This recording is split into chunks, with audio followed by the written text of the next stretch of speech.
اسلام آباد high court کی جانب سے جسٹس طارق محمود جہانگیری کی مبینہ جعلی LLB ڈگری کے معاملے پر دیا گیا فیصلہ پاکستان کے عدالتی نظام کے لیے ایک اہم مگر حساس موڑ کی حیثیت رکھتا ہے۔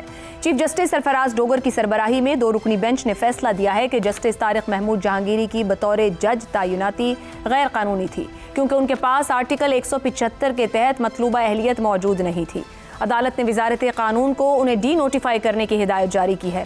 یہ فیصلہ بظاہر ایک فرد کے خلاف قانونی کارروائی معلوم ہوتا ہے، مگر در حقیقت یہ پورے عدالتی نظام کے طریقہ کار پر سنجیدہ سوالات اٹھاتا ہے۔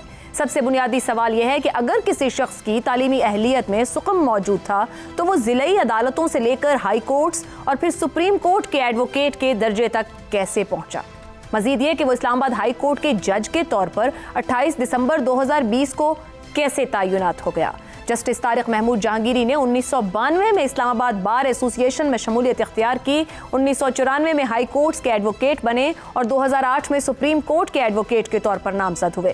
وہ نہ صرف ایک سرگرم وکیل رہے بلکہ بار کے اہم عہدوں پر بھی فائز رہے، جن میں اسلام آباد ہائی کورٹ بار ایسوسی ایشن کی صدارت اور اسلام آباد بار کونسل کے صدر و جنرل سیکرٹری کے مناصب بھی شامل ہیں۔ اس پورے پس منظر میں سوال فرد سے زیادہ نظام کی کارکردگی پر اٹھتا ہے۔ کیا وکلاء کی رجسٹریشن، ترقی اور ججز کی تعیناتی کے مراحل میں جانچ پڑتال کا نظام ہے یا کمزور ہے؟ اگر ایسا ہے تو یہ معاملہ اصلاحات کا متقاضی ہے۔ یہ فیصلہ اس امر کی یاد دہانی بھی ہے کہ عدالتی وقار کا انحصار صرف فیصلوں پر نہیں بلکہ ان افراد کی اہلیت اور شفافیت پر بھی ہوتا ہے جو انصاف کی کرسی پر بیٹھتے ہیں۔ مستقبل میں اگر ادارہ جاتی احتساب اور جانچ کے عمل کو مضبوط نہ کیا گیا تو ایسے واقعات عوام کے اعتماد کو متاثر کر سکتے ہیں۔ اسی پر پینل کے سامنے سوال رکھیں گے۔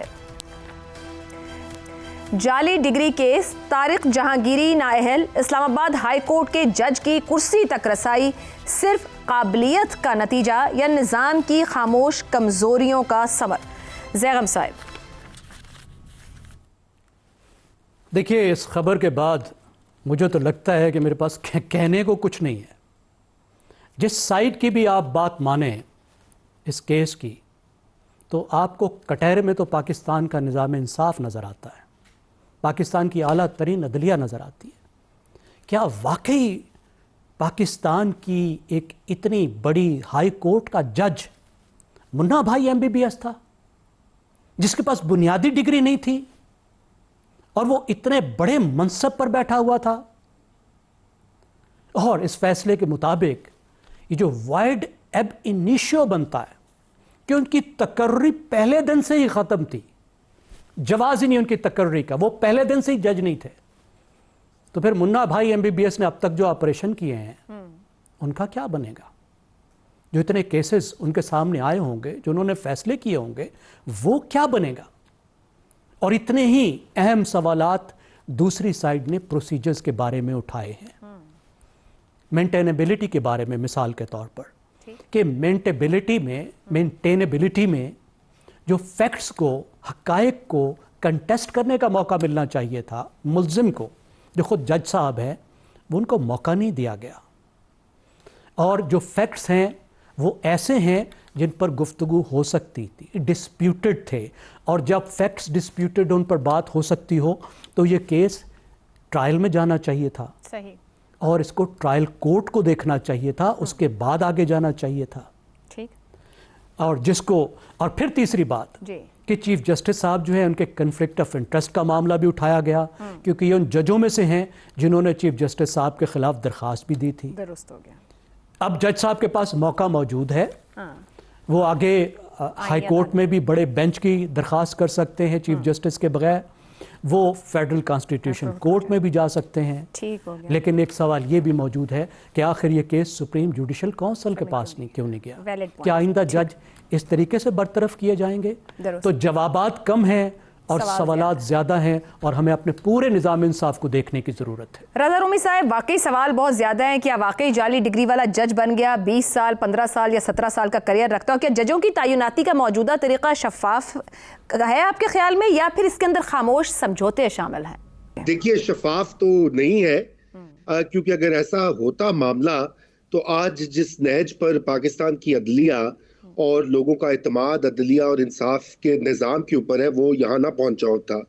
اور یہی ایک ایسا مسئلہ ہے کہ یہ بار بار اس میں نئے تجربے کیے جاتے ہیں، کبھی ججز کیس میں یہ سارے اختیارات جج لے لیتے ہیں. ابھی حالیہ ترامیم کے بعد اس کو ڈائلیوٹ کر دیا گیا ہے. اس سے قبل ایگزیکٹو اپوائنٹمنٹ کرتا تھا, ان کا رول ہوتا تھا, تو کہیں بھی ہم نہیں پہنچ پائے. یہ جو کیس ہے, دیکھیے مجھے پھر عائشہ شاید آپ کو پسند نہیں آئے گی میری بات, میں تاریخ کا حوالہ دینا چاہوں گا کہ ذوالفقار علی بھٹو کا جب کیس زیر سماعت تھا تو اس وقت بھی سپریم کورٹ کے ایک جج جو ہیں جسٹس صفدر شاہ, ان کے خلاف بھی اسی طرح کا مقدمہ تقریباً ایسا ہی کیا گیا تھا, اور ان کو بھی کہا گیا تھا کہ ان کی میٹرک کی جو سند ہے وہ جعلی ہے, اور ان کی کوئی ڈیٹ آف برتھ جو ہے وہ غلط لکھوائی ہوئی ہے, اللہ جانے کو اس طرح کے معاملات تھے. اور اسی طرح ان کو ناپسندیدہ جج کو میدان سے الگ کر دیا گیا تھا. اور اس سے کون سفر کرے گا؟ اس سے یقیناً عدالتوں میں سے مزید اعتماد جو ہے وہ کم ہوگا, کیونکہ لوگ یہی دیکھیں گے کہ یہاں تو کوئی طریقہ کار ہی نہیں ہے. دیکھیے جج صاحب کو اگر بالکل زیغم خان صاحب نے کہا, سپریم جوڈیشل کاؤنسل ایک فورم ہے جہاں پر ایسا معاملات جو ہے ان کو پیش ہونا چاہیے, اور پھر یہ روایت پڑ جائے گی کہ جج ایک دوسرے کے خلاف مقدمے بازی جو ہے اس میں فریق بنتے رہیں گے. اسی لیے یہ رول بڑا کلیئر ہے کہ, اور یہ رول اس طرح سے کہ نو جج شل پاس اے ریٹ اگینسٹ انادر, یہ بڑی ایک سیٹل لا ہے. اس لیے میں آج کے اس فیصلے سے بہت جسے کہنا چاہیے غمناک ہوں. غمناک ہیں جی. ایک بریک لیتے ہیں, بریک سے واپس آزاد صاحب اور عامر صاحب کی رائے آپ کے سامنے رکھیں گے. پروگرام کے آخری حصے میں ایک بار پھر خوش آمدید. شہزاد صاحب, یہ جو کیس کا فیصلہ جس پہ ہم بات کر رہے ہیں, آپ کے خیال میں یہ ایک فرد کی نااہلی ہے یا اداروں کی اجتماعی ناکامی کا اعتراف ہے؟ دیکھیے یہاں پہ رضا رومی صاحب یہ کہہ دیں کہ عدلیہ نے پچھلے چند برسوں میں عدلیہ نے اپنا کانڈکٹ جو دکھایا ہے اس کے بعد اس سے بہت سارے سوالات کھڑے ہو گئے ہیں. تو جہاں پر آپ ہر دور میں عدلیہ کے اوپر سوالات, کیونکہ ان کا کنڈکٹ آپ کو پسند نہیں آتا یا آپ کی مرضی کے مطابق نہیں ہے یا کسی سائیڈ کی مرضی کے مطابق نہیں ہے, بدقسمتی سے سائیڈز بن گئی ہیں, تو پھر ہوتا یوں ہے کہ ہر دور میں اپنی اپنی عدلیہ جو ہے اس کو لایا جاتا ہے. چند سوالات میں بھی آپ کے سامنے رکھتا ہوں. مجھے یہ بتائیے کہ آج طارق محمود جہانگیری صاحب تو چلے نااہل ہو گئے, ان کے جتنے مقدمے جس کا وہ فیصلہ کر چکے ہیں, ان فیصلوں کی کیا حیثیت ہے؟ کیا آج کے فیصلے میں یہ بھی لکھا گیا کہ جو فیصلے, اور مجھے پتا ہے کہ ایک آپ کی آئینی شک موجود ہے جو کہتی ہے کہ جو کلوز بزنس ہے اس کو کلوز بزنس کے طور پہ ہی سمجھا جائے گا, یعنی جو فیصلے ہو چکے وہ فیصلے ہو چکے.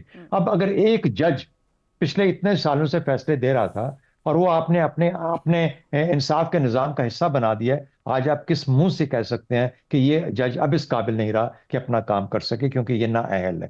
دوسری بات. تیسری بات یہ کہ مجھے بتائیے کہ جج جب پک کیے جاتے ہیں تو یہ کون ان کو لے کے آتا ہے؟ چوتھی بات, یہ جب ججز جہاں پہ بھی ہوں, آج آپ کے پاس سپریم کورٹ میں ہے یا آج آئینی عدالتی نظام کے اوپر سوالات تو 26ویں 27ویں ترمیم کے بعد بے شمار کھڑے ہو گئے, لیکن ان کے ساتھ ساتھ اس سے پہلے بھی جب تک یہ ترمیم نہیں ہوئی تھی, کیا ہمارے ججز کے اوپر یہ سوال اٹھایا جاتا تھا کہ یہ کہیں دیکھ کے فیصلے کرتے ہیں؟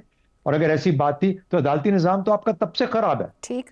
تو یہ عدالتی نظام, یہ آپ کا جو کہ ریڑھ کی ہڈی ہے آپ کے پورے معاشرتی نظام کی, اگر اس کا یہ حال ہے, اتنا کرپٹڈ ہے کہ اس کا آپ کو کسی چیز پہ یقین نہیں ہے, جب ایک فیصلہ ہوتا ہے اس پہ یقین نہیں, دوسرے پہ یقین نہیں, ججوں پہ یقین نہیں. یہی ججز اپنے طور پہ ایک بہترین عدلیہ کے طور پہ بھی سامنے آتے تھے. وہی حال جو کہ رومی صاحب کہہ رہے تھے کہ آج جو فیصلہ ہوا وہ اس سے ناخوش ہیں. میرا خیال ہے کہ بالکل صحیح طور پہ اور جائز طور پہ ناخوش ہیں. عامر صاحب, کہاں سے شروع کریں اور کہاں تک جائیں؟ اگر بات یہاں آگے کہ لوگ نظام پر یقین پر سوال اٹھانے لگیں تو فیصلہ مستقبل کی اصلاحات کے لیے دستک آپ سمجھتے ہیں یا وقتی احتساب یا پھر حساب جسے وقت کے ساتھ بھلا دیا جائے گا؟ عائشہ, یہ جو ابھی رضا رومی نے کہا نا کہ اس طرح کی جب بھی فیصلے آتے ہیں تو عوام کا اعتماد عدلیہ کے اوپر اور زیادہ کم ہو جاتا. میں ان کے ساتھ اتفاق نہیں کرتا, کیونکہ کم وہ چیز ہوتی ہے جو پہلے موجود ہو, اس کی مقدار میں تھوڑی سی کمی ہوتی ہے. ہمارا حال یہ ہو گیا ہے کہ ہمیں عدلیہ پر اعتبار ہی نہیں رہا, اور میں اس فیصلے کے اسپیسیفک جو ڈیٹیلز ہیں اس میں جائے بغیر میں یہ کہنا چاہوں گا کہ یہ ایک بہت ڈیپر ایشو کی طرف یہ اشارہ کرتا ہے, اور وہ ہمارا نظام انصاف نہیں ہے, وہ ہمارا نظام تعلیم ہے بنیادی طور پر. جب 1980 کی دہائی میں جنرل ضیاء الحق نے اس کی بربادی کا عمل شروع کیا تھا, اور اس کے بعد وہ تو جو انہوں نے کرنا تھا وہ کر کے چلے گئے, لیکن اس کے بعد 90 کی دہائی میں جب پے در پے ہم نے جمہوری حکومتوں کو آتے دیکھا اور جاتے دیکھا, وہاں سے لے کے اب تک یہ کوئی 30-35 برس کا عرصہ ہو گیا ہے عائشہ، کبھی آپ نے سنا کہ کسی حکومت نے ہمارے نظام تعلیم کو اپنی پرائیورٹی بنایا ہو اور اس نے یہ فیصلہ کیا ہو کہ جس طرح سے ہمیں سائنس اور میتھمیٹکس سے ہٹا کر توہم پرستی کی طرف لایا جا رہا ہے وہ ہمارے معاشرے کے لیے صحیح نہیں ہے اور ہم نے اس کو ایز اے پرائیورٹی ٹھیک کرنا ہے؟ یہ آج تک کسی حکومت نے نہیں کیا۔ ہر حکومت جو آئی اس نے کہا کہ نہیں، یہ پرائیویٹ سیکٹر کے حوالے کر دو کیونکہ یہ ہمارے بس کی بات نہیں ہے، اور پرائیویٹ سیکٹر نے ہمارے نظام تعلیم کو پیورلی پروفٹ موٹیو کے اوپر چلایا۔ آپ مجھے یہ بتائیں، یہ جعلی ڈگری کی جو بات ہو رہی ہے، یہ جن وکیلوں کے پاس جینوئن ڈگریز ہیں وہاں پر معیار تعلیم کیا ہے؟ کیا وہاں پر چیٹنگ نہیں ہوتی ہے؟ جی ہم ان ملکوں میں سے ہیں جس کو پولیس فورس اور کبھی کبھی تو رینجرز تک ڈپلوائے کرنے پڑتے ہیں ایگزامینیشن سینٹرز کے بعد صرف چیٹنگ کو روکنے کے لیے۔ ہم وہ معاشرہ ہیں جس کے اندر ہمارے ٹیچرز جو ہیں ان میں سے انتہائی کم مقدار میں ایسے لوگ ہوتے ہیں جن کا ٹیچنگ جو ہے وہ ایک پروفیشن آف چوائس ہوتا ہے، زیادہ تر اس کو ایک ٹرانزیشنری پروفیشن کی طرح ٹریٹ کرتے ہیں۔ کوئی شادی کا انتظار کر رہا ہے تو وہ ٹیچر بن جاتا ہے، اور کوئی اپنے کسی اور امتحان میں یا کسی اور نوکری کا انتظار کر رہا ہوتا ہے تو وہ ٹیچر بن جاتا ہے۔ ٹھیک ہو گیا عامر صاحب، میرے معذرت کے ساتھ پروگرام کا وقت ختم ہو گیا، بات نظام تعلیم تک کی ہو گئی، مگر درکار صرف اور صرف میرٹ کا عمل درآمد۔